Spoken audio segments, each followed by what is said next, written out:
మంచిగానే ఉన్నది. ఇప్పుడు ఎన్ని కోట్ల పెట్టుబడులు అంటా ఉన్నారు? 2.5 లక్షల కోట్ల పెట్టుబడులు.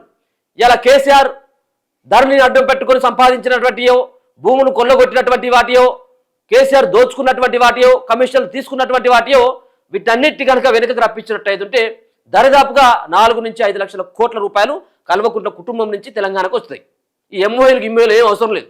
మీకు ముందుగా చేయాల్సినటువంటి అంశం, ప్రభుత్వం బాధ్యతాయుతంగా చేయాల్సినటువంటి అంశం, గతంలో చేసినటువంటి ఇక్కడ ఉన్నటువంటి ఈ సర్కారులు కాబట్టి, ఈ రాజకీయ నాయకులు కాబట్టి ఇక్కడ చెల్లుతా ఉన్నది. కానీ వేరేటోళ్ళు అయితే బహిరంగంగా ఉరి తీసిరు.